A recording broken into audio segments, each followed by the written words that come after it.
Now, kita tengok soalan yang nombor 3 ni. So, question number 3.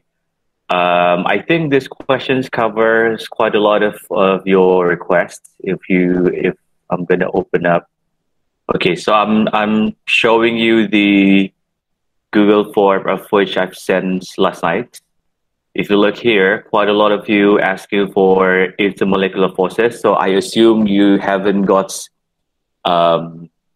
high confidence in answering questions about IMF lah. So IMF ni yang cover London dispersion forces, dipole-dipole forces, and hydrogen bonding.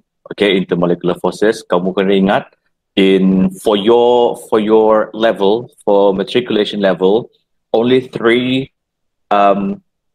intermolecular forces will be covered for your level. During my time, kami ada sampai 5. Okay, but your time now, dia sudah buang yang the other 2. So your confusion should be less lah. Sebab yang 3 ni, dia agak berbeza. Okay, so remember, kita ada London dispersion forces, kita ada dipole-dipole forces, and hydrogen bonding. Itu adalah 3 intermolecular forces yang kamu perlu tahu. And these three intermolecular forces, London dispersion forces, dipole-dipole forces, and hydrogen bonding, kita akan belajar lagi balik dan dia akan sangat-sangat penting masa semester 2 nanti when we learn about physical properties of organic compounds. Okay, so sepatutnya benda ni, kalau kamu sudah boleh kuasai benda ni sekarang, intermolecular forces, when we move on to semester 2 afterwards, it will not going to be a problem for you. Tapi kalau sekarang masih ada lagi yang request about intermolecular forces, so maksudnya we have to spend a lot more time lah, plenty more time to talk about this one. And then about polarity. Okay, so soalan tadi pun ada sebab polarity juga. And then hybridization.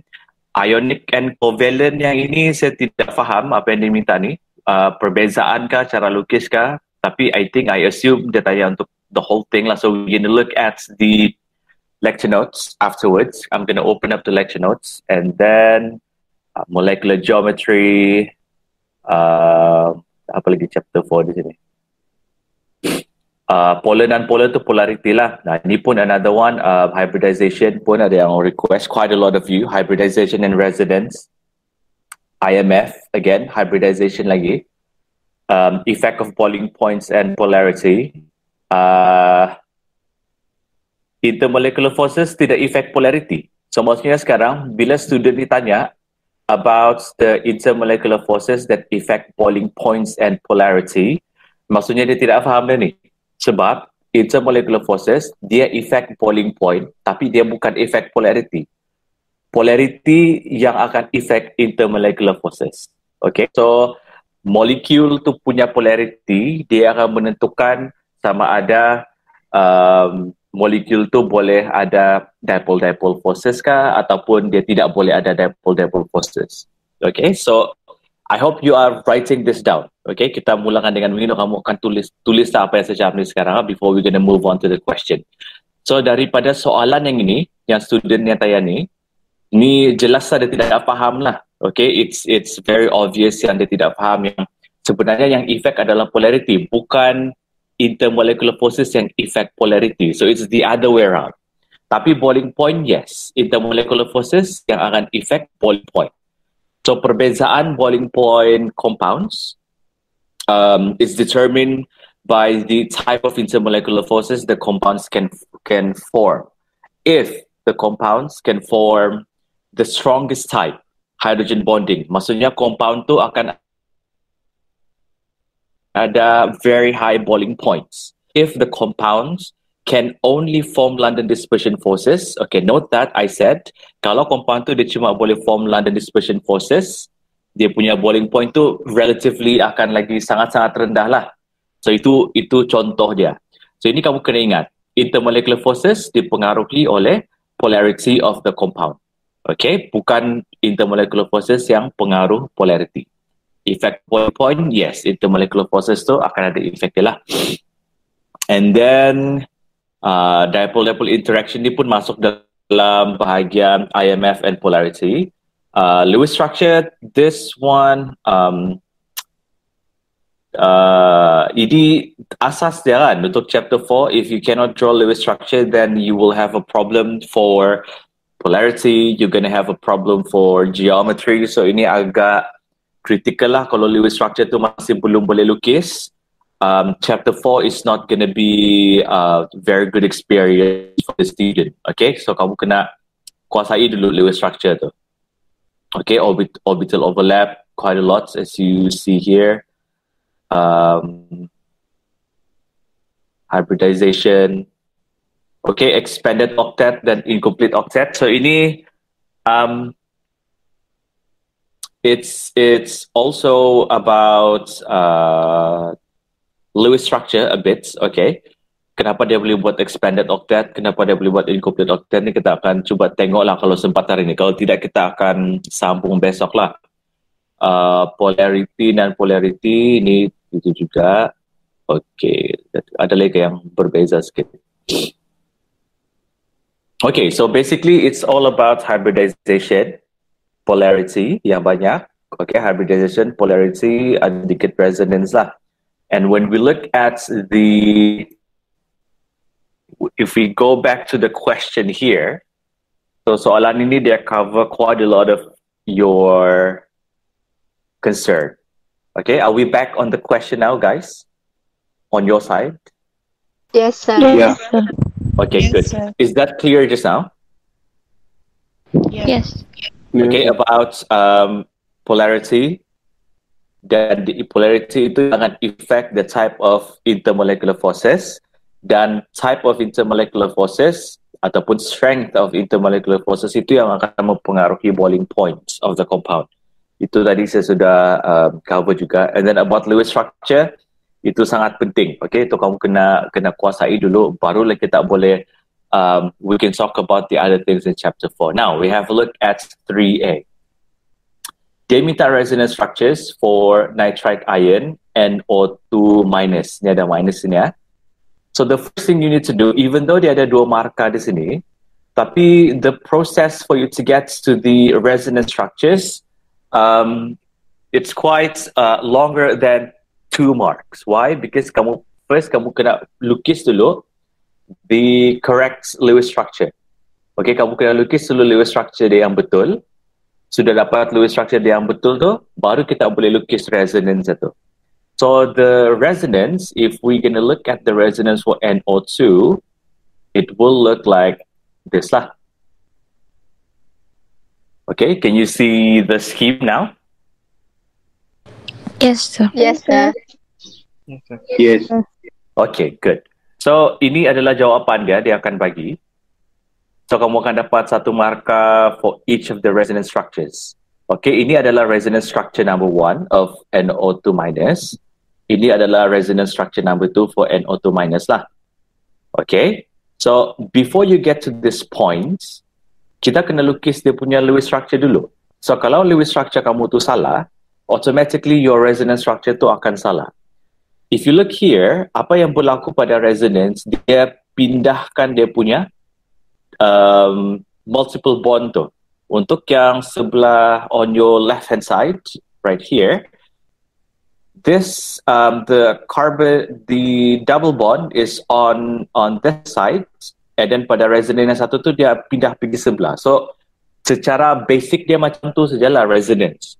And then kalau kita guna format yang bracket ni, kamu tengok ada format bracket ni, dia letak dia punya net charge di luar bracket, dan kamu tidak perlu letak formal charge di setiap atom tu.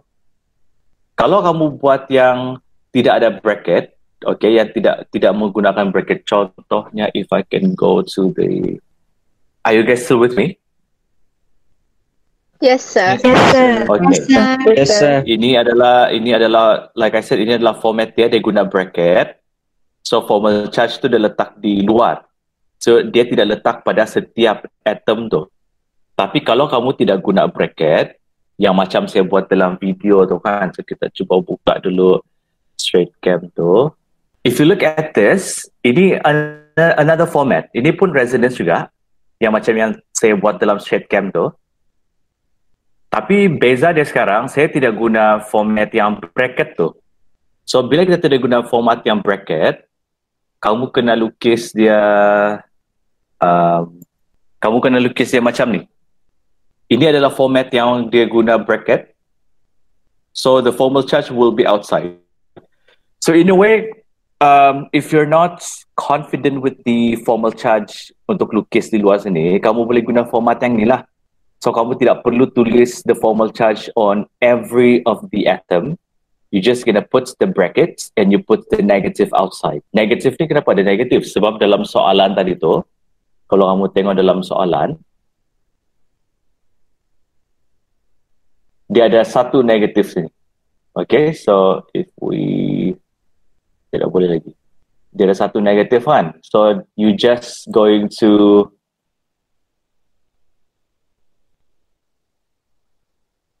put the negative sign outside lah.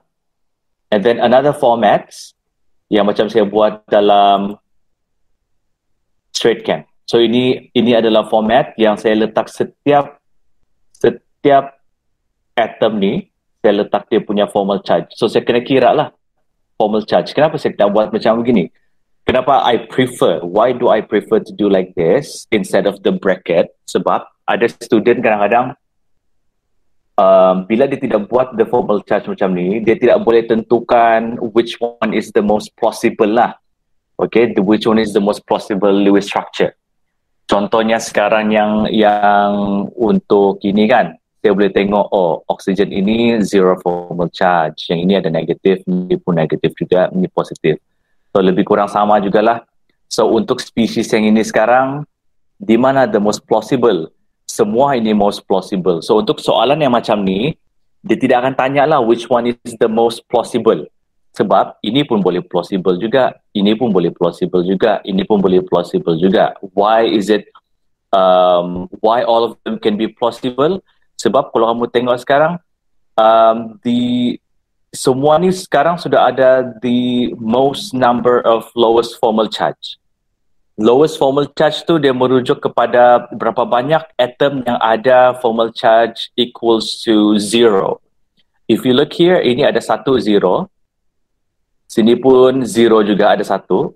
Sini pun ada 0 juga. Dan dia lebih kurang sama. Sini ada 0, negative 1, negative 1, plus 1. 0, negative 1, negative 1, plus 1. Okay, so ini pun 0 di oxygen juga, negative 1. Ini negative 1, tapi dia belum habis loading video tu. Dan juga plus 1. So basically, for resonances like this, dia cuma akan stop pada minta kamu lukis lah. Dia tidak akan tanya pun which one is the most plausible.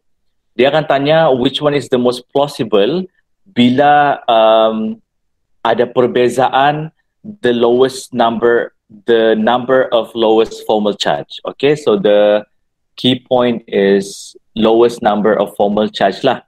So kamu kena cari mana structure yang paling banyak formal charge itu 0.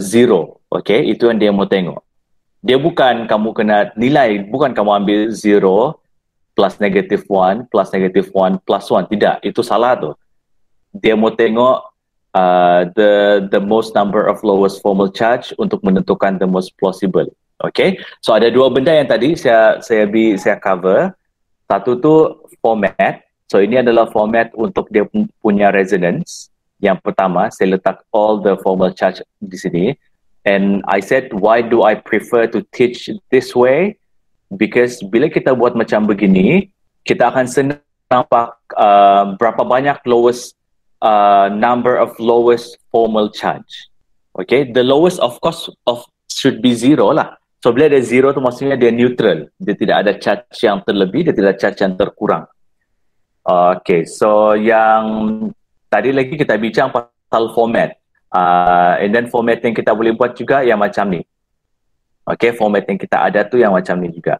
So kalau yang macam ni, it's very difficult for you to look at di mana dia punya 0 formal charge, di mana dia punya plus 1, mana dia punya negative 1 kan. And then kalau kamu tidak tulis the formal charge, kamu tidak boleh tentukan lah. Tapi untuk soalan yang macam ni sekarang ni, yang ini pun sama juga macam dalam video STR8CHEM tadi. This one,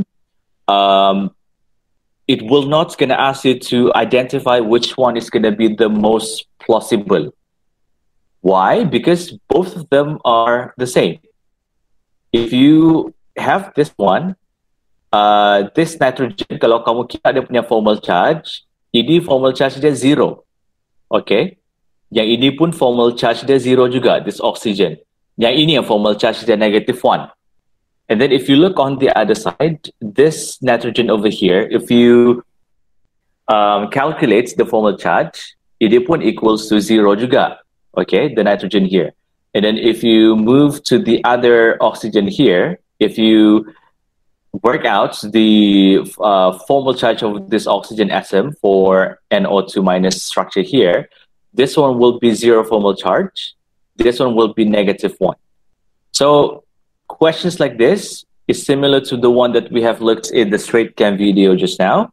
Dia cuma minta kamu lukis the structure, tapi dia tidak akan tanyalah which one is the most plausible. Sebab dua-dua ni sama, dia punya the number of lowest formal charge. Okay, the number of lowest formal charge. Berapa bilangan formal charge yang paling rendah? So yang paling rendah tu adalah sifar lah, kosong. So if you look at what we have done here, I hope you would be able to kira lah dia punya formal charge. Kan kita ada formula dia hari tu, kita sudah tengok macam mana kira formal charge. If we go back to live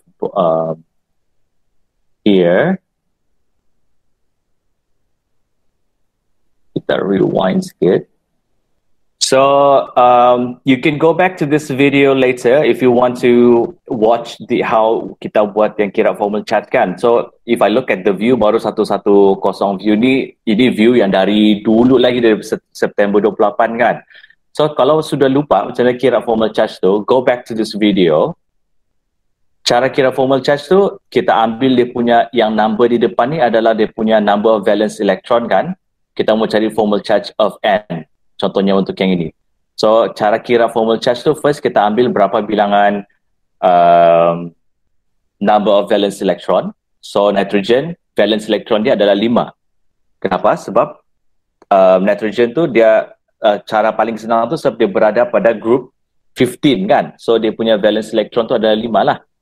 Kalau tidak ingat juga macam tu, kita boleh buat dia punya SPDF, punya electronic configuration tu, dan kamu boleh identify berapa bilangan of dia punya valence electron lah.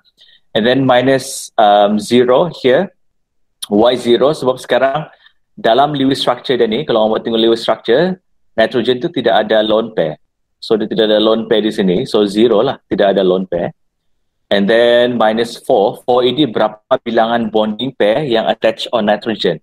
So when you look at this Lewis structure, dia ada berapa? 1, 2, 3, 4 bonding pair. So tolak 4 lah. So 5 tolak sifar tolak 4, you get +1. So that's why dia punya formal charge tu +1 di sini. So I hope you can recall that, how to calculate the formal charge. If we use that formula, kita go back to the scheme here. Okay, kenapa formal charge dia sifar untuk nitrogen yang ni? Sebab, again, nitrogen, valence electron dia ada 5 kan? So dia ada 5. And then tolak bilangan electron dalam lone pair. So sekarang lone pair dia ada 1 kan. Ini lone pair dia ada 1. So 5 valence electron, 5 minus 2 minus 3. 1, 2, 3. So you get 0 formal charge lah. So I hope you can remember that. Okay, how to calculate the formal charge. Right. So before saya akan teruskan, ada soalan about resonance. Sir, Ya. yang anak panah antara dua structure tu, itu wajib buatkah? Ya. Sangat-sangat wajib. Ini kalau tidak ada, walaupun ini betul, dia akan bagi kosong. Oh, I see. Okay. Ya, sebab ini adalah anak panah. Ini adalah anak panah untuk menunjukkan dia resonance. Oh, okay. Jadi maksudnya kalau buat yang macam equilibrium punya anak panah tu salah lah. Salah. Okay, that's a very good question. So, banyak student yang salah faham. Okay, sekarang about dia punya, kita tengok. Okay, dalam kimia ni senang saja. Kamu kena fikir dalam alfabet lah. Contoh dalam alfabet kita ada A, B, C, D, E kan. A tu ada maksud dia lain, B dia tu ada maksud dia lain lah. So kamu tidak boleh suka-suka guna A, suka-suka guna B. Sama juga macam dalam kimia juga. Kita ada setiap arrow, setiap simbol tu dia membawa maksud yang berbeza. Contoh kita tengok arrow lah dulu. Kalau arrow yang kita biasa nampak tu adalah arrow, adakah arrow dia di sini? Ini version, ada juga. Apalah, kita guna dulu lukis. Gonna make it. Kalau arrow yang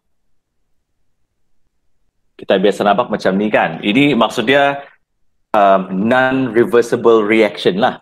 Maksudnya the reaction itu dia tidak boleh patah balik. Dia tidak ada, dia bukan equilibrium. So maksudnya daripada reacted pergi terus jadi produk. So produk tu dia tidak boleh patah balik lagi, berubah balik jadi reactant secara sendirinya. Okay, ini paling common lah, yang paling selalu kita nampakkan. Itu maksud dia arrow ni. And then we have learned, so I'm just gonna type here. So ini non-reversible reaction lah punya arrow. Okay. Sampai hilang pula. Okay, none.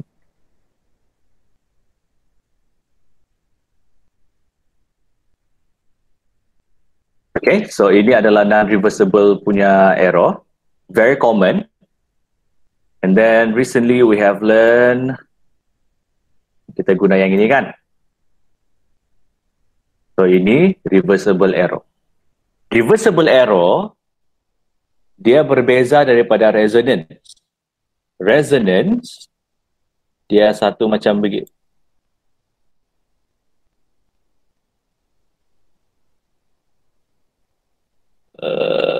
Dia macam ni. Okay. Lepas tu, ini resonance. So it's different. Dia membawa maksud yang berbeza. For this one is reversible reaction. Okay. This one here is for resonance. Sir. Ya. Kalau tanda di dua atas tu, contoh macam kita salah kan, salah apa ni? Kita buat sepatutnya non-reversible, dan kita buat reversible reaction. Jadi maksudnya equation tu salah tak? Kalau SEM1 dah kira salah. Oh, okay sir. Ya, so maksudnya sekarang arrow yang ini, arrow untuk reversible reaction, kamu kena ingat dia cuma akan digunakan dalam soalan yang berkaitan dengan chapter 5, chapter 6 and chapter 7. So kamu kena baca lah soalan tu. Kalau soalan tu dia ada cakap pasal equilibrium, dia tanya pasal dissociation constant, dia tanya pasal apa lagi? Reaction quotient, ionic equilibria. So automatically dia punya arrow tu kena buat macam ni lah. Mesti kena buat macam tu. Tapi kalau soalan tu pasal chapter 5, chapter 1, chapter 1 and 5 lah, kita kena guna arrow yang ini. Sebab reaction itu akan habis lah, dia akan buat terus jadi produk. That's why kalau reaction yang guna non-reversible, kita boleh kira guna proportionality. Kalau produk tu dia bagi certain berapa mol, and then kita mau tahu berapa banyak produk yang dihasilkan, kita boleh buat yang darab silang tu. Tapi kalau reversible reaction, kita tidak boleh buat macam begitu. That's why kita kena guna ICE table untuk cari dia punya concentration berapa and so on. So maksudnya berbeza. Okay, ada satu arrow lagi, dan ni selalu ada beberapa student suka guna lah, and I don't know why. dan ini completely different. Okay, kejap ah. So ada student dia suka lukis arrow. Okay, dia macam ni dulu kan.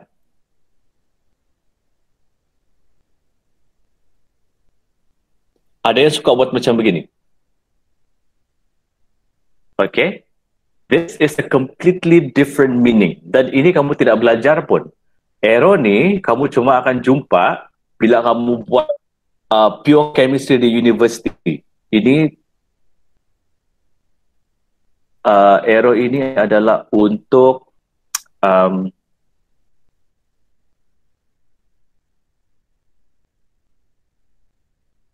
okay, it's a completely different meaning tu. So jangan suka-suka guna. Kalau sudah kita guna macam ni, inilah kamu guna. Jangan jadi kreatif guna macam ni. Ini beza. Ada yang guna resonance untuk yang arrow macam ni. Kamu salah tu. Ini retrospective chemistry, kamu cuma akan belajar tahun kedua atau ketiga university. Kalau kamu buat kimia lah, degree kimia tu kamu akan jumpa lah arrow macam begini. Okay, tapi ini dalam metrik kamu tidak akan belajar pun. So jangan buat. Apalagi simbol. Okay, satu simbol yang paling common lagi. Ini bukan arrow lah, tapi yang ini. Ada saya tengok, saya sekarang sedang sampling kamu punya tutorial. Ada yang suka-suka guna ini. Simbol square bracket.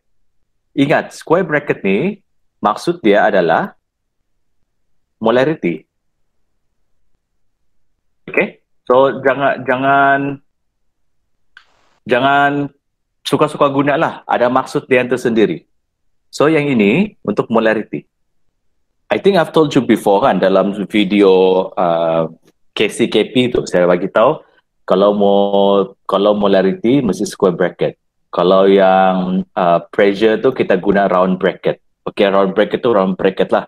So untuk yang ini adalah molarity. So kamu kena hati-hati. Jangan ada yang pandai-pandai ubahlah molarity ni punya square bracket ni. Kecuali yang masa lukis ionic. Ionic tu dia guna square bracket juga. Tapi tu dia akan ada dia punya dot di sekeliling dia punya elemen tu kan. So itu lain sikit lah. Tapi untuk chapter selain daripada tu, ini membawa maksud kepada molarity. Okay, ada apa-apa soalan lagi before kita move on to the next one? Soalan mengenai resonance. Sir. Ada Sir, kalau contohlah kan, kalau kita buat resonance tu macam ikut STR8CHEM video kan Sir. Jadi misalnya kalau kita terlupa tulis formal charge tu macam mana? Salah. Dapat markah kah ataupun tidak? Tidak dapat markah. Itu dia punya risky dia lah. Okay, kita balik pergi STR8CHEM tadi ya.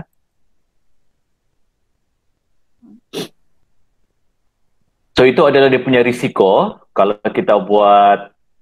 kita tengok ni sekarang, ini adalah saya beritahu another format untuk lukis dia punya formal charge kan. Dan kalau tidak buat yang bracket tu dan letak dia punya formal charge di luar, kita kena letak setiap dia punya atom tu formal charge itu.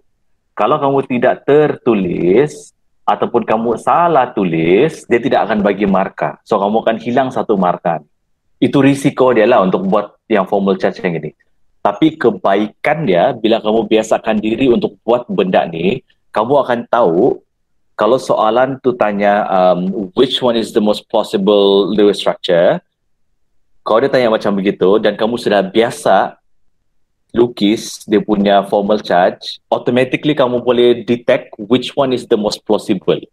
Melainkan kamu sudah tahu macam mana cara mencari dan kamu mau mengelakkan diri daripada kecuaian, kamu cuba buat yang bracket lah dan letak formal charge di luar. Itu boleh juga. Tidak ada masalah. So bagi saya sekarang, my advice to all of you, berlatih banyak guna yang macam ni juga untuk formal charge. And then dalam exams, kalau kamu rasa kamu takut tercuai ke apa semua tu, kamu guna yang bracket tu dan letak saja formal charge di luar lah. Kalau kamu risau dia kamu tersalah. But I much prefer yang macam ni lah. I much prefer yang macam ni sebab it's much easier for you to find out which one is the most plausible kalau dia tanya nanti. Dan satu lagi, kamu tidak boleh gabung dua format.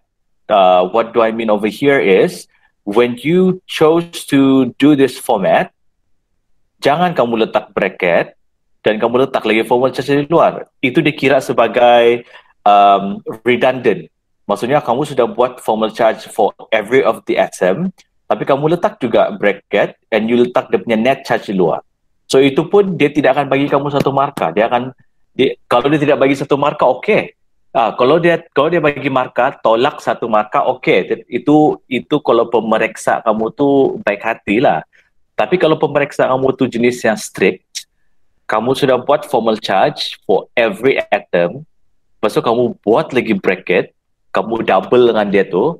Kadang-kadang ada student yang tidak yakin kan, bila dia terlalu tidak yakin, dia bagi terlebih, dia bagi kamu satu markah lah. So itu masalah teknikal. Sebenarnya student tu faham. Ada banyak student yang faham. Cuma when it comes to technical problem, kesian lah. Saya pun bila tanda paper seluruh Malaysia punya paper kan, saya pun kesian juga. Kadang-kadang student tu bila kau baca, tengok jawapan dia tu, dia faham actually the whole thing. But the problem is, you need to update Bixby voice to continue.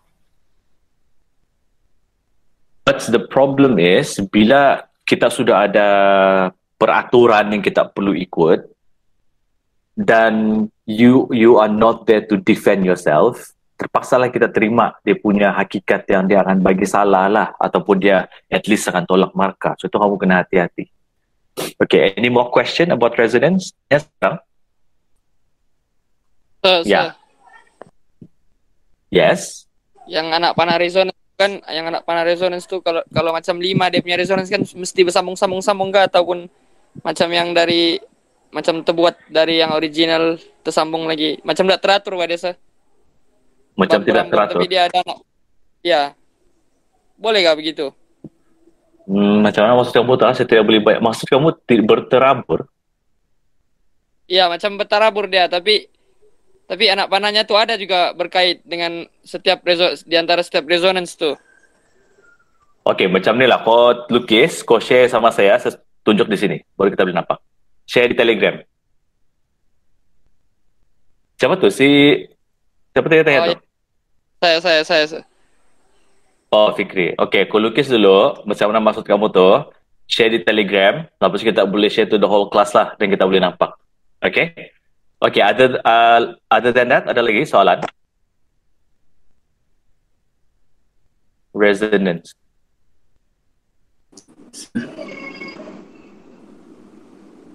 Sir? Ya. Saya kurang faham yang the most plausible structure tu yang dia cakap, because it has the most number of lowest formal charge tu. Okay, kita cari video. Saya rasa ada video STR8CHEM yang saya buat tu kan. Now, let's go back to here. Siapa tanya tadi soalannya yang pasal most plausible tu? Saya, sir. Siapa tu nama? Ideal, sir. Ideal. Okay. Alright. Now, tadi Ideal tanya tadi, kamu tidak faham maksud ayat tu kah? Yes, sir. Macam ayat dia tadi, coba baca sekali lagi.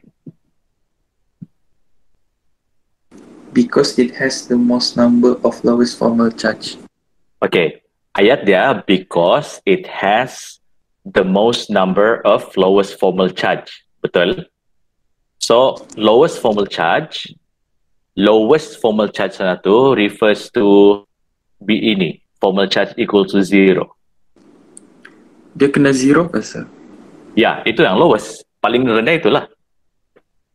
Bukan negative 1, sir? Bukan. Kita boleh negative 2, negative 3, negative. Kita boleh ada. Itu tidak lowest. Dia mau formal charge yang paling rendah. Sebab kita mau dia bukan macam nombor negative 5, 2, 3, negative 1. Sifat tidak. Sifat itu yang paling rendah sebab itu maksudnya dia neutral. Dia tidak terlebih charge, dia tidak terkurang charge. Dia tidak charge, okay, rasa. ada perkataan charge kan, so dia mau charge yang paling rendah, maksudnya tidak ada lah, tidak ada charge. Neutral Kalau lah kita kan? yes, neutral. Kalau ini dia ada negatively charged, okay, so ini bukan lowest lah.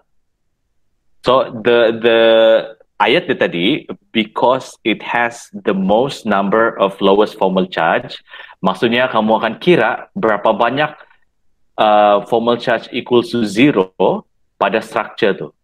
So kalau dia paling banyak, maksudnya dia yang paling plausible lah. Tapi bila kita tengok structure ni, contoh yang ni, semua sama kan? Okay, so kalau soalan yang macam begini, dia tidak akan tanya lah. Dia tidak akan tanya kamu, which one is the most plausible? Sebab this one is the same as this one. Kenapa? Kamu tengok formal charges sini pun ada 2, yang the lowest, sini pun ada 2, sini pun ada 2 juga, sini pun ada 2. So maksudnya dari segi yang tu dia sama. Dan kalau kamu tengok negative charge itu semua pada oksigen. Ini pun pada oksigen, negative charge itu. Ini pun pada oksigen juga, negative charge dia. Dan ini pun ada pada oksigen itu pun negative charge itu pun pada oksigen dia juga. So the negative charge is also on the more electronegative atom. Kalau kita banding karbon dengan oksigen, oksigen ini lagi elektronegatif sebab dia berada pada group 16. Carbon group 14. If you look at the periodic table. So, ya.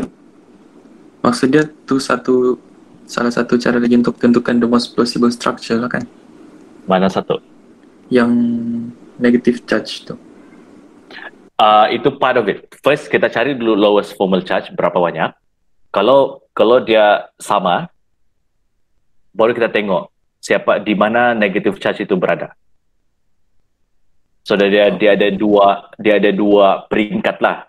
Peringkat yang pertama tu kita tengok dulu siapa yang ada the most number of lowest formal charge. Tapi bila kita tengok semua pun sama, semua pun ada let's say 3 sifar semua kan. Then kamu tengok negative charge itu dan juga dia punya usually negative charge lah. Kamu tengok negative charge itu berada pada atom yang mana satu. Kalau negative charge itu berada pada the more electronegative apa? Kalau dia punya negative charge itu berada pada the more electronegative atom dan bukannya pada more electropositive atom, maksudnya dia itu adalah the most plausible lah. Sir. Yeah. So is it means that the negative charge must be on the most electronegative, then baru is the most plausible structure? Yes. Like I said, the first thing that you need to look at is how many lowest formal charge the structure has. Oh, okay. Okay. If all of the structures are going to have the same number of lowest formal charge, then you're going to move on to the next step, in which you need to look at the position of the charge. Okay, the negative charge and the positive charge. Like, okay, ini should be okay lah. Kita tahu sudah carbon group 14, oxygen group 16. So we know lah, oxygen is going to be more electronegative than carbon lah. So if we go back to the structure over here. So like I said, if you have questions like this, if the question uses this species, dia tidak akan tanya lah which one is the most plausible. Sebab if we go on the first step, we're gonna determine how many number of lowest formal charge. This guy over here has 2. This one has 2 as well, lowest formal charge. This one has also 2. Okay, so when you look at that point, all of them might be plausible. So you're gonna move on to the next one. You're gonna look at the negative charges. Where are they gonna be located? This one is on oxygen. This one is also on oxygen. This one is also on the oxygen atom. Same goes to this one and also that one. So when you compare between all of these structures, in that sense as well, all of them are the same. Sebab the negative charge is on the more electronegative atom. Dia bukan pada carbon. Tapi kalau ada resonance structure, contohlah tiba-tiba the negative charge tu will be on the carbon, tapi dia part of the resonance, maksudnya dia tu bukan most plausible lah. Sebab the negative charge bukan pada oxygen, tapi dia pada carbon. Okay, itu maksud saya lah macam tu. So, to identify the most plausible structure, you have to do two things. Okay, in the end, first you need to look at the number of lowest formal charges. Second, you have to look at the location of the negative charges. Anything else before we're gonna move on? Sir. Yes. How about the NO3? Because just now I got recap right in the video. NO3 also got the same, or like the negative charge is on the most electronegative atom, which is the oxygen, but still can determine the most plausible. I still can't get this one. It's in the video. Yeah, that one is also, they will not gonna ask you which one is the most plausible because all of them are the same. Oh, but in the video, so sir got determined which one is the most plausible one. Which one? For the resonance part 2. Yeah, for resonance part 2. Yeah, the one just now? This is part 1 and the part 2 one for resonance. The last example, which is NO3. Okay, I got what you mean. Okay, now what I am trying to say over here is this one, right? Yes, sir. Okay, I got what you mean. So the reason why I include this part of the video is because I want to tell you, you have two things you need to consider if you want to identify the most plausible. So if just in case the question asks you which one is the most plausible, and I doubt they will even do for this, because if you look at the structure, if I'm going to rewind to here, if you look at the structure, all of them are the same, right? Yeah, sir, same. Okay, so that means either one of them will be the one, ini pun plausible, this one can also be plausible, this one is also can be plausible lah. So the question usually in exams, they won't ask you, even though they know that all of these are plausible, because there's no point for them to ask you for that one, because you don't have differences in the structures over here. But if you want to say that, are they plausible? Yes. So all of them are plausible lah. But then again, you cannot compare this one with that one, this one with that one. Do you get what I mean? Oh, so sir, can you give us some example in which the question will ask us to determine the most plausible one? Because still a bit confused. Okay. So if the question asks you the most plausible one, because I don't have the example now, so can I show you the example tomorrow?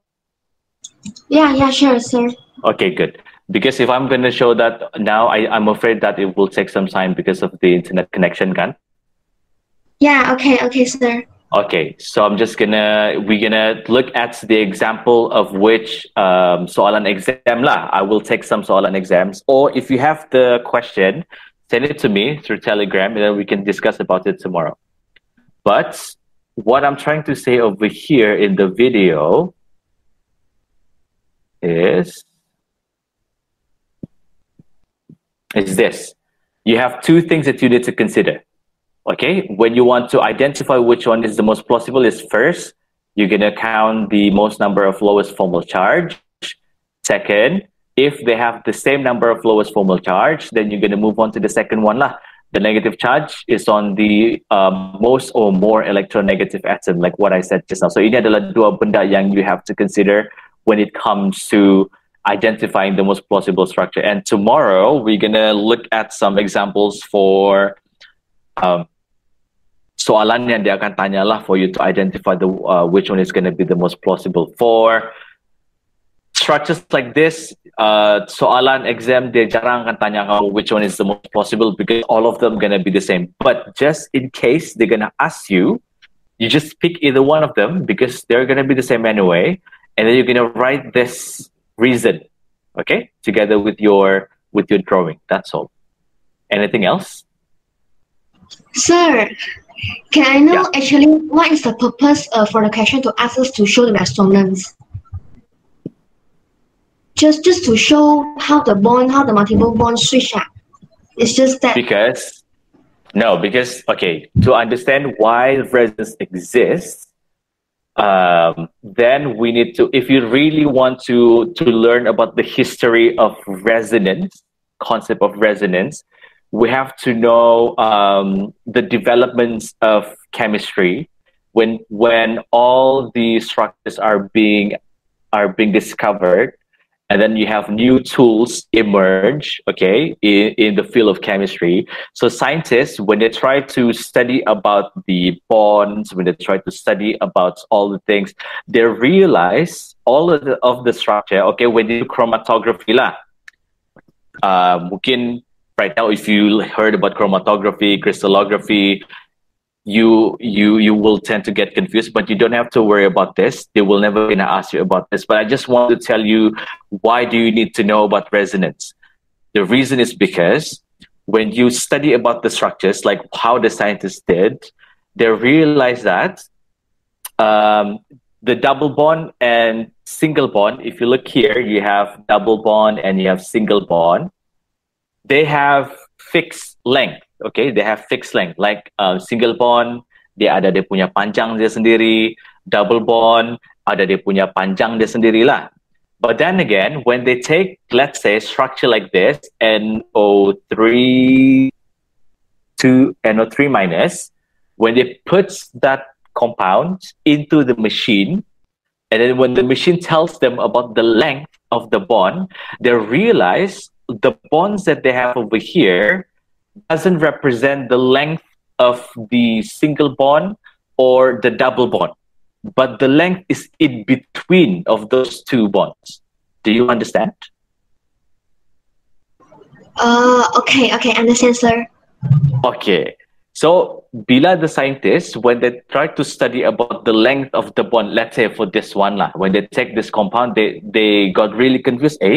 Why the length bukan single bond punya, tapi bukan juga double bond punya, but it's in between single and double. Then they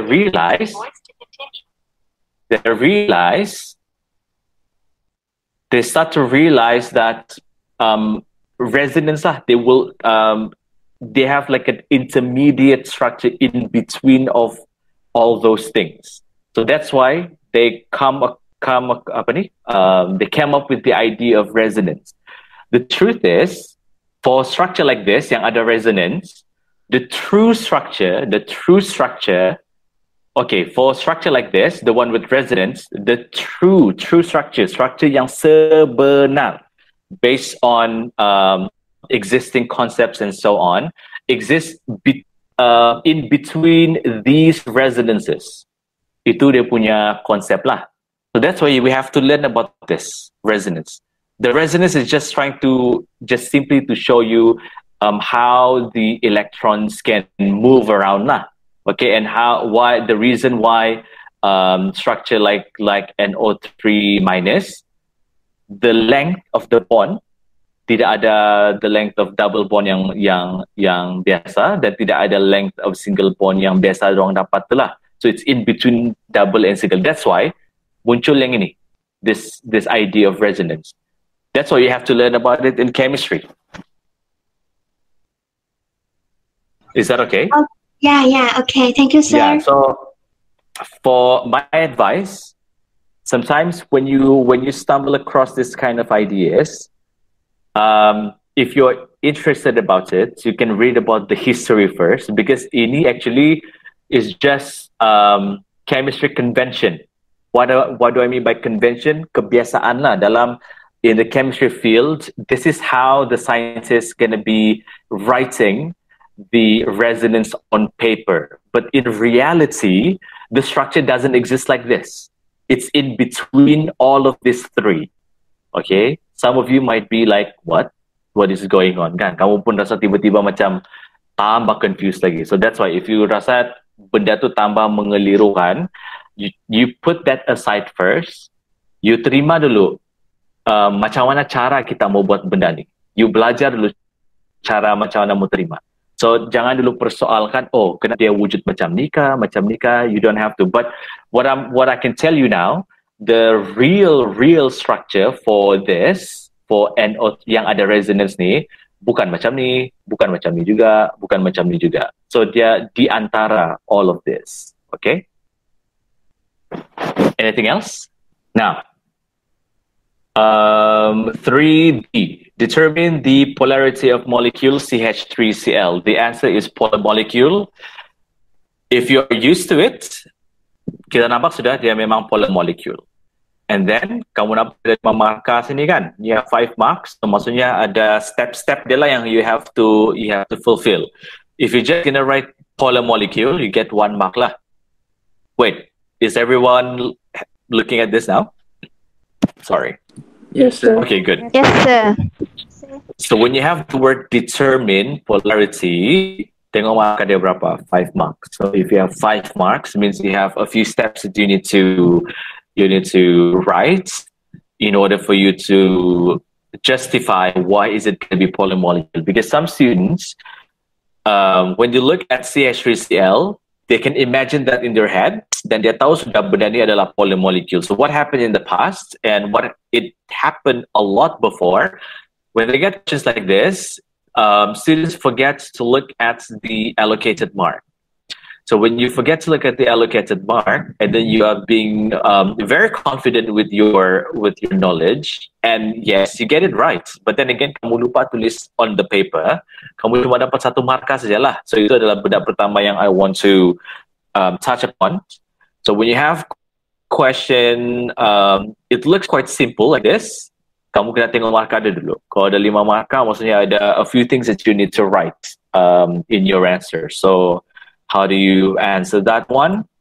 The 1 mark will be given to the shape, okay, the molecular geometry, which is tetrahedral. You have to draw it tetrahedrally like this, because to identify the polarity of the molecule, you cannot just simply draw the Lewis structure, but you have to draw the correct molecular geometry, okay, molecular shape. Sebab the shape of the molecule will determine, dia akan tentukan polarity of the molecule juga. So if you draw this not in tetrahedral shape, kamu tidak akan dapat 1 markah lah. Okay, 1 markah tu ada daripada shape dia dulu. So that's why I said Lewis structure is the most important thing. You have to know how to draw the Lewis structure first. And how to do that, you can always go back to the video. I've shown you how to do it a lot of times in the straight cam videos. Okay, you draw the correct Lewis structure, and then you have to consider the 5 basic shapes, the shapes with lone pair. From there, you would be able to identify that for CH3Cl, the shape is tetrahedral. So dapat 1 markah. Okay, 1 markah lagi bila you draw this. Okay, this arrow over here is very important. Okay, this is another arrow. This is for polar bond. Look, plus yang kepala macam plus ni akan start pada atom yang more electropositive. Like between H and C, you have a bond over here. Hydrogen is more electropositive if you compare with carbon. So that's why the plus end of this arrow will start from the H. But for this part, the plus end of the arrow will start from the carbon, because carbon is more electropositive if you compare to chlorine. Okay? Ini pun penting juga. Ini ada markah. You have to draw this bond polarity. So we're gonna add over here. Ada arrow lang kan? So another arrow yang penting.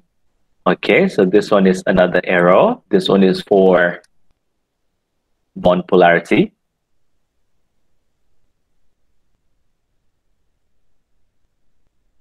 So the C bond Cl is polar bond, or you show that in the diagram, so you get one mark lah. Sebenarnya ini pun kena show juga. Ini pun you have to show. Ini ada mark. So you have one mark over here. The bond dipole are arranged unsymmetrically or non-symmetrical. Why? Because you look here, semua distribute ke arah sini, dan sepatutnya kalau dia symmetrical, dia akan ke bawah macam tu lah. Tapi sekarang, this part over here, everyone is going to that direction, and to cancel this out, you should go down here. But what happened now, because you have Cl on top, okay, you have Cl over here, and Cl is more electronegative than carbon, so the polarity goes up. That's why you have a resultant dipole. So the resultant dipole is going to go that direction due to this, okay? In fact, the pulling of electron density by chlorine is too strong because chlorine is very electronegative. This one is from group 17. Ini H, ini H, ini H, ini group 1, group 1, group 1. That's why the polarity is very, very strongly pulled towards the chlorine lah. So semua electron density itu akan ke arah chlorine. Dia bukan di cancel out. So that's why the bond dipole are arranged non-symmetrical. If you cannot remember how to spell unsymmetrical, you just write non-symmetrical pun orang terima juga. Okay? And then this one is a very important point. The bond dipole cannot cancel each other like what I said just now. Kalau dia mau cancel untuk structure ni, you have to go down like this. Then dia akan cancel semua ni lah. Tapi sekarang, ini go that direction, this one go to this direction, this one to this direction. Dan ini pula pergi ke atas lagi. So dia punya resultant dipole moment tu pergi atas lah. So the point over here is, that's why it's very important for you to know how to draw the shape. If you get the shape wrongly, then the whole thing will be wrong. Okay? You just remember, untuk I think this is very good points you need to remember. For all the basic shapes, linear, trigonal planar, tetrahedral, trigonal bipyramidal, octahedral, okay, 5 basic shapes. All of this, okay, they tend to, how am I going to say? All of the basic shapes, if you have all of the terminal over here the same, they tend to be symmetrically arranged, okay, all of the basic shapes. But now, tetrahedral is one of the basic shapes, okay. Basic shapes itu maksudnya adalah shapes yang central atom itu tidak ada lone pair, okay, tidak ada lone pair. So kalau benda ni H, over here is going to be another H. Automatically, the whole thing over here will be a non-polar molecule, okay? Because first dia adalah basic shapes, and then semua terminal itu adalah sama, okay? Dan dia boleh cancel out lah. Okay, another kemungkinan macam mana dia boleh jadi non-polar adalah bila semua ni jadi Cl. Kalau ini pun Cl, ini pun jadi Cl juga, ini pun jadi Cl. So bila you have chlorine, chlorine, chlorine, chlorine, all of the bond polarity will go towards out macam ni lah. So in that case pun the molecule will be non-polar juga. Okay? Another kemungkinan lagi, macam mana jadi non-polar, bila kita ganti one of the H here, another Cl. Let's say you have H, H, Cl, Cl. So in that case, dia boleh cancel out lah. So yang ini will be cancelled out by that. Yang this one will be cancelled out by the one going that direction. So in that case pun boleh jadi non-polar juga. But right now over here as you see, dia nampak macam berat sebelah kan, dia berat ke arah sini. That's why it is non-symmetrical bond dipole lah. Okay, so ini pun penting juga. You have to write dipole moment not equal to 0, therefore it is a polar molecule. Okay, ada soalan about this one? Sir. Ya. Kalau jawab soalan macam ni, kena buat dalam ayat kah? Atau dalam buat macam ni? Boleh. Macam ini. Inilah ayat ini. Sebenarnya dalam point kan, tapi kamu tengok sekarang, dia tidak buat bullet point kan? Boleh buat macam gini. Jangan bagi ketara lah dia point. Dalam exam, kau buat dalam bentuk point macam ni, tapi jangan letak bullet point di depan tu. Itu masalah student selalu. Suka orang letak bullet point.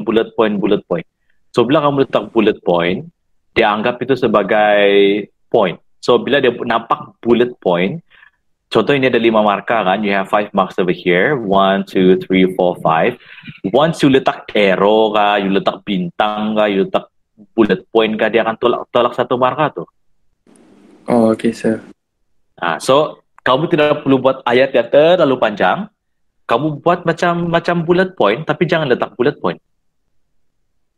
Do you get what I mean? Yes sir. Yeah, dia actually masalah technical. It's a very, very, very technical issue, and I have encountered that before. Bila saya bagi paper, saya bagi markah budak tu. I don't remember which college lah, lupa sudah which college. Tanda suruh paper and then bagi dengan my ketua kumpulan pemeriksa kan, dia check lah. Lepas tu dia bagi tahu, ini kena tolak satu markah ya, sebab dia nampak sangat dia bullet point. You see how strict dorang di sana. So that's why I said, oh kesiannya, padahal dia letak bullet point saja pun, bukannya dia tidak faham, tapi tak, ini tak boleh sebab ini sudah memang dia punya peraturan dia cakap. So untuk mengelakkan benda itu berlaku, if you don't want to write long sentences, buat macam bullet point tapi jangan letak bullet point. Is that okay? Okay sir. Okay, good. Simple ya kan, tidak susah pun. It's quite simple. Okay. Kalau kamu buat macam begini, ayat kamu lagi mudah lah untuk mereka tu cari jawapan kamu. Dia tengok sini, point pertama dia sudah selesai kan, dia tidak teruskan di bawah sini, so dia pergi bawah sana. Nampaklah. Lepas tu dia siap point pertama tu, dia buat lagi di baris yang seterusnya. Sir. Yes. Clarita got asked question in the chat box. Okay, chat box. Will the question more electronegative? No. You have to remember. You have to remember which one is gonna be more electronegative lah. So like I said, if we go back to your periodic table, then you have to memorize lah. So yang ini usually for me, I like to remember yang ini senang lah, kita mau ingatkan BCNF. So you know that this will be increasingly more electronegative. Okay, so fluorine will be more electric than oxygen and so on. So sama juga going down group 17 ni pun kena cuba ingat lah. So dia tidak akan bagi tahu. So kamu kena ingat yang chlorine is more electronegative, is less electronegative than fluorine and so on lah. If you go down the group, same goes to group 1, group 2. So yang kamu kena cuba hafal, my suggestions and my advice, ingat group 1, susunan dia. I think sekolah menengah tu cikgu pernah ajar kan cara mau ingat, how to remember, memorize group 1, group 2, group 17, apa lagi? Usually between oxygen and sulfur, nitrogen and phosphorus, carbon and silicon. So yang inilah kamu kena ingat yang area ni. Cuba ingat yang ini. Cuba ingat yang group 17. Mesti. Dan group 1, group 2. Yang itu kamu kena. Dia tidak akan tanya lah sampai yang semua di bawah sini. Tidaklah. Okay, so that's gonna be quite... So, yeah. Soalan di exam dia tidak bagi periodic table kan? Tidak, apa yang saya bagi kamu dalam detail lalu, macam itulah dia bagi. Oh, okay, sir. Dia bagi yang list of constant tu. Maybe I can show to you so that you will. Anything else about polarity? Sir, yang macam soalan tadi kan, kalau kita tidak lukis resultant dipole Ada tu, satu markah. oh, tolak juga. You don't get one mark. Yeah, you have, itu ada satu markah. Kalau dia non-polar, ada resultant dipole kan, sir? Ya, kalau dia non-polar, resultant itu tidak akan ada. Kena label juga, sir? Maksud? Label to resultant dipole. Kejap. What I'm trying to show you here, ini yang dia bagi dalam exam. Dia akan bagi kamu yang ni, dan dia bagi kamu yang ini. Ini saja dia akan bagi dalam exam. So, tidak perlu hafal Rydberg, tidak perlu hafal Planck's constant, tidak perlu hafal Avogadro's number, tidak perlu hafal speed of light, tidak perlu pun hafal yang ini, 22.4, even dia bagi sudah clue. At STP ni, what is the number?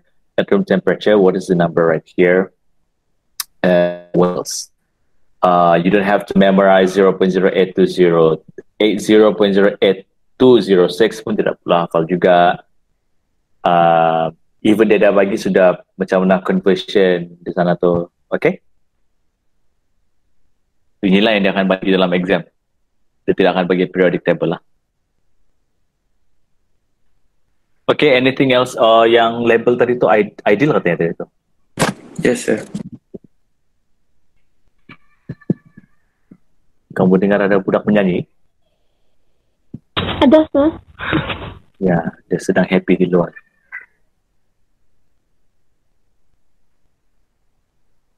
Okay, ini maksud kamu tadi ideal?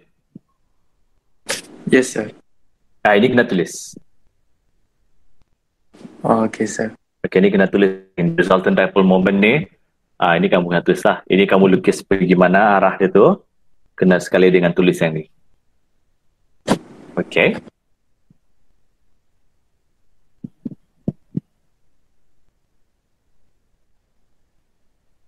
Sir, bila je perlu tulis tu resultant dipole tu? Bila dia ada dipole bila dia ada polarity lah. Contoh macam structure yang ini kan, dia ada polarity ke arah sini, dia ke chlorine tu.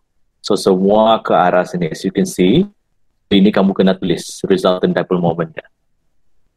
Okay, sir. Yeah. Now, this is when I said just now, when you want to compare boiling point of propane and methanol, dalam semester in first sem, they will not gonna ask you quite heavy lah about boiling points and intermolecular process. Maybe dia akan bagi jadual,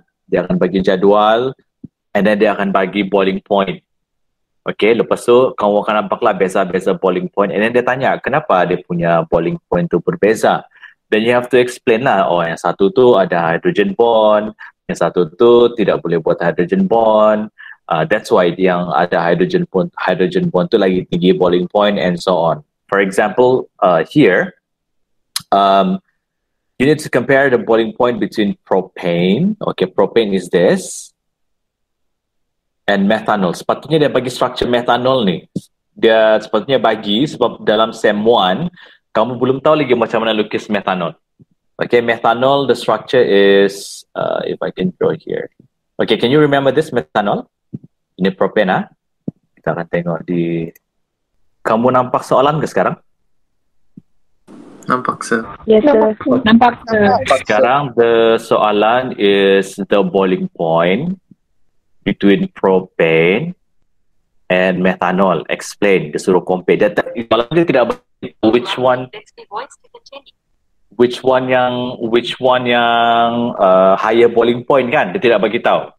So untuk yang ini mungkin ada a bit difficult for student yang mungkin sangat tidak paham mengenai intermolecular forces lah. But for student yang basic dia bagus, dia tahu propane ini banding dengan methanol, okay, sepatutnya soalan bagi struktur methanol kan. So struktur methanol tu kalau kita balik pada skema, alamak dia tidak lukis pula. Sir, Ya. intermolecular forces tu dia berbeza dengan bond-bond tu kan? Beza sebab dia ada perkataan, okay, nanti saya akan review, tapi dia berbeza actually. Dia beza daripada covalent bond, dia beza daripada ionic bond dan juga metallic bond, dia beza. Are you guys looking at this now? Yes, sir. Yes, sir. Apakah propane methanol? Nampak, sir. Can you see propane and methanol? Structure? Yes, sir. Yes, sir. Structure, Yes, sir. Structure tiada, sir. yeah. Okay, Structure tiada, okay, sir. good. Ada sekarang words kan? Kamu nak sekarang words sekarang kan? Yes, sir. Yeah, what? Okay, good. So sebenarnya soalan tu sepatutnya dia bagi structure methanol tu lah yang ini. Methanol tu basically is an alcohol. You're gonna learn about this more in semester 2. Methanol, ethanol, propanol, butanol, benda tu kamu akan belajar di semester 2 lah. Okay? But basically between propane and methanol, propane yang ini, kalau kamu tengok pada structure dia sekarang, tidak ada OH. Okay? Tidak ada OH. Itu cara kita mau identify sama ada dia boleh buat hydrogen bond ataupun tidak. So, the propane over here, this guy, if I'm gonna... Where is that? Okay. So, propane and methanol, if you look at methanol over here, it has OH, right? So when you look at this, bila dia ada OH, maksudnya methanol ini boleh buat hydrogen bond. Propane, dia tidak boleh buat hydrogen bond. Kenapa? Sebab dia tidak ada OH. That's all. That is the only thing that you need to know now. Why OH boleh buat, propane does not have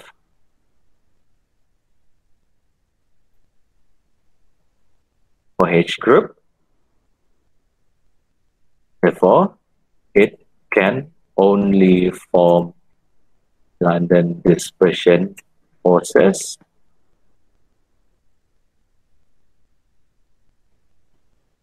It cannot form hydrogen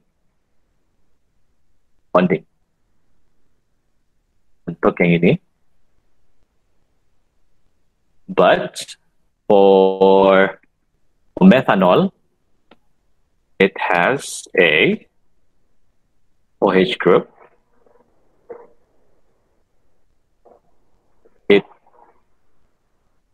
So ini dia punya reason. I hope you can see that. So when you have OH group here, this is the part that is very important. Okay, when you have OH group, when you have OH group here, it gives the ability for this molecule to form the strongest type of intermolecular forces, which is hydrogen bond. Okay, ini dia tidak boleh buat hydrogen bond. Dia cuma boleh buat London dispersion forces. And we do know that London dispersion forces is the weakest type of intermolecular forces. Okay, therefore, boiling points of methanol is higher than propane lah. So you can imagine that thus boiling point of methanol is higher than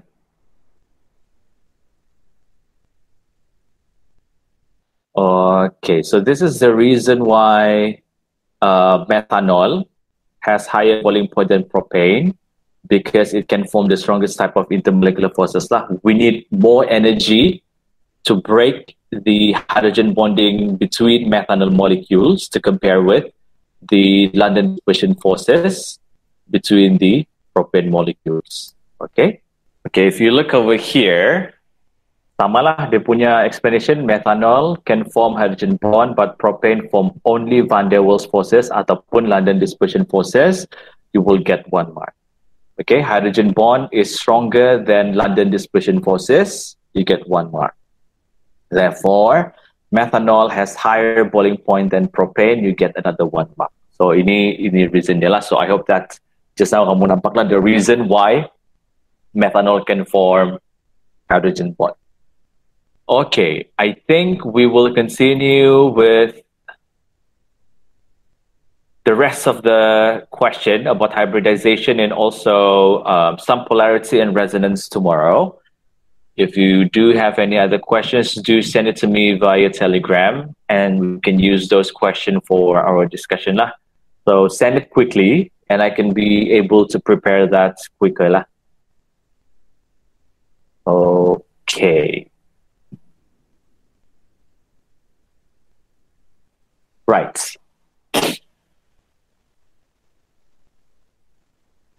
Before we're going to end, do you have any other questions about intermolecular forces and maybe resonance and polarity just now? Kita sudah bincang. So we have talked about. Tidak ada soalan nih kan? Kalau tidak ada soalan, maybe we can end our consultation over there and kita sambung besok.